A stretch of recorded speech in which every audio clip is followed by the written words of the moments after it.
গভীর শ্রদ্ধার সাথে স্মরণ করেছি সেই মাস্টারদা সূর্য সেনকে। তখন তিনি তারুণ্য, তখন তার বয়স ছিল হয় 20-22 বছর বয়স। তখনই তিনি যুদ্ধে গিয়েছিলেন। এখন যৌবন যার, যুদ্ধে যাবার সময় তার। অতএব তিনি যুদ্ধে গিয়েছিলেন বলেই আজকে আপনি স্বাধীনভাবে বসে ধর্মের কথা শুনতে পারছেন।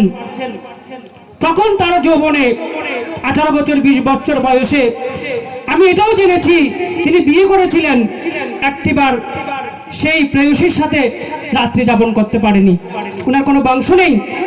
সেই রাত্রেই তিনি তাকে পালিয়ে যেতে হয়েছিল। কতটুকু ত্যাগ স্বীকার করলে এতটুকু হয়।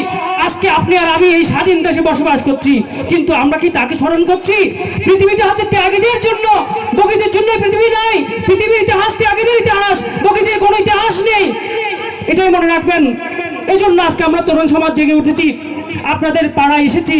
আমরা এখানে আমাদের ফ্যাশন শো করতে আসিনি, আমাদের মুখ দেখাতে আসিনি, আমাদের নৃত্য গীত দেখানোর জন্য আসিনি। আমাদের হৃদয়ের কান্না সবসময়, আমরা রাত্রি যখন ঘুমাই তখন ঘুমাতে পারি না। কেন ঘুমাতে পারি না? কিসের জন্য ঘুমাতে পারি না জানেন? আপনার সন্তানটার জন্য। আপনার সন্তানটা কখন সেই চিতাবাঘ বসে আছে সমস্ত জায়গায়, তারা কখন থাবা মেরে নিয়ে যাবে স্কুলে, ভার্সিটিতে, কলেজে, গার্মেন্টসে, যেখানে ওত পেতে বসে আছে সেই চিতাবাঘ, সেই লাভ জিহাদের চিতাবাঘ। আপনার সন্তানকে যখন স্কুলে পাঠাচ্ছেন, আপনার সন্তান যখন ছোট থেকে বড় হচ্ছে, 18-20 বছর বয়স হচ্ছে, তার তখন আবেগময় বয়স। সে হিতাহিত জ্ঞান শূন্য, সে বুঝতে পারে না, সে জানতে পারে না সে কি করতে যাচ্ছে। তখন ওই যারা আমাদের সনাতন ধর্মকে নিশ্চিহ্ন করে দেওয়ার জন্য যুগে যুগে কালে কালে বিভিন্ন রকম ষড়যন্ত্র করে যাচ্ছে, তারা সর্বাত্মকভাবে বিভিন্ন রকম ছলে বলে কৌশলে আপনার সন্তানকে নিয়ে যাওয়ার জন্য উৎপীড়িত বসে আছে।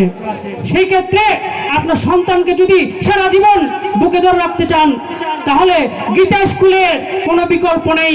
গীতা স্কুলে অবশ্যই পাঠাতে হবে। শুধু পাঠাতে নয়, আপনি সবাই এসে বসে থাকবেন, যেমন করে কিন্ডারগার্টেনে নিয়ে বসে থাকেন। ইংলিশ মিডিয়ামে স্কুল যখন ভর্তি করান, সন্তানকে নিয়ে যান না, সকাল থেকে দুপুর পর্যন্ত বসে থাকেন না। আমার বদিরা অনেক সময় একটু সুযোগ পেয়েছে এখন ঘরের কাজ কম করার জন্য। আমার ওই যারা শাশুড়ি মাদেরকে বলে, মা আপনি একটু রান্না বান্নাটা করে নিতে পারবেন, আমি আমার ছেলেটাকে নিয়ে যাচ্ছি স্কুলে। বেশ, ওই পাকে কিন্তু স্কুলে যায়, ওই আবার যারা যায় বসে বসে বাদাম চিবায় গল্প করে, এবং ওই ওদিকে শাশুড়ি বা রান্না বান্না করে রেডি করে রেখেছে। এটাই তো হয়। কিন্তু এইভাবে আপনি গীতা স্কুলে নিয়ে যান না। আপনার গীতা স্কুলকে প্রতিদিনই নিতে হয়। শুক্রবার একদিন হবে, 2-3 ঘন্টা ক্লাস হবে। সেখানে শুধু আপনার সন্তানের জন্য শিক্ষার ব্যবস্থা নয়, গীতা শিক্ষা সবার জন্য নয় দরকার। গীতা শিক্ষার কোনো বয়স নেই, ধর্মের শিক্ষার কোনো বয়স নেই। আপনার 80 বছর বয়স হলেও কিন্তু ধর্মের শিক্ষার প্রয়োজন। আপনাদেরকে যদি আমি কিছু প্রশ্ন করি, এখন একদম খুব ছোটখাটো প্রশ্ন করি, আমি জানি আপনারা এখন ভয়ে বা লজ্জায় মুখ লুকাবেন। আজকে যে এখানে অঙ্গনে এসছেন, কালকে মহানাম হবে। এই মহানামের কয়টা নাম? এখানে আমরা বলি 16 নাম 32 অক্ষর, তাই না?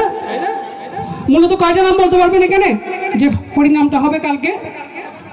ওখানে কয়টা নাম বলতে পারবেন কেউ? হাত তুলুন তো দেখি, বলুন তো দেখি এখানে কয়টা নাম? আমি 100 টাকা দেবো। কালকে নাম শুনবেন না সবাই? আচ্ছা, কালকে নামটা কি শুধু কালকে শুনছেন? এটা 51 বছর ধরে নাকি মহোৎসব হচ্ছে, 51 বছর ধরে। আগামীকাল এখানে প্রসাদ বিতরণ হবে। দেখবেন প্রসাদের সময় কিন্তু এখানে একেবারে ভিড় জমে যাবে। প্রসাদ দেশ, প্রসাদ শেষ, হরিনাম। বেশ বেশ বেশ, হ্যাঁ, খেয়ে দিয়ে এবার তাই এরকম হচ্ছে। তাহলে আজকে দেখেন ওখানে কয়টা নাম? দুঃখজনক, লজ্জাজনক। আমরা হিন্দু সমাজ কোথায় আছি?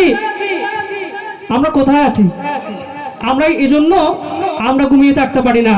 এজন্য একটা কবিতাই বলেছিলেন আমাদের প্রিয় কবি নজরুল, বলবো আমি আলসিমে ঘুমিয়ে তুমি থাকো, হয়নি সকাল তাই বলে কি সকাল হবে না।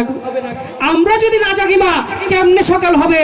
তোমার ছেলে উঠলে মাগো রাত পোহাবে তবে।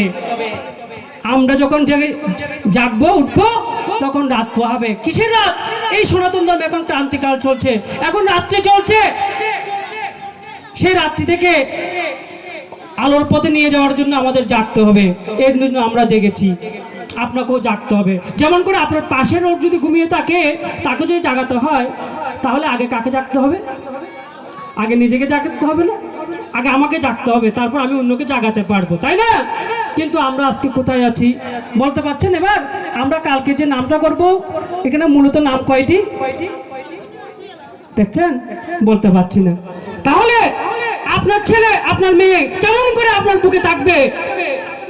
কেমন করে সে আপনার চিরজীবন আপনার কোলে থাকবে বলুন? সে যখন স্কুলে যাচ্ছে, তার সহপাঠী তাকে প্রশ্ন করছে, এই লাবণী কেমন আছিস? খুব ভালো আছি। আচ্ছা, ওই তোদের বাড়িতে যে কালকে পুজো হলো, ওটা কি পুজো ছিল? ও বলছে কালী পূজা। ও কালী কি?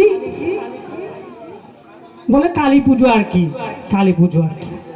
ও মহিলাটাকে বানিয়ে মেডি দিয়ে বানিয়ে এরকম করে দাঁড় করে রাখছো যে এটা নাকি? এরকম করে দাঁড় করে রাখছো? হ্যাঁ, বলো যে হ্যাঁ। ও ওটাকে সামনে কি কতগুলো দিস? ওটা তো খেতে পারে না, লড়তে পারে না, চড়তে পারে না। তারপর ওগুলো তোরা খেয়ে ফেলিস, আর ওনাকে নিয়ে পানির বোতল ধরে সিমিদারস নাকি? এরকম করে প্রশ্ন করে।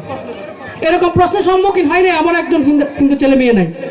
আমি ছোটকাল আমিও হয়েছিলাম। বুকে হাত দিয়ে বলতে পারবেন এমন একটা হিন্দু ছেলে মেয়ে নেই যে স্কুলে গিয়ে এই ধরনের প্রশ্নের সম্মুখীন হয় নাই। আর যখন ও বলতে পারে না, তখন বলে যে তোদের ধর্মের মধ্যে কিচ্ছু নাই।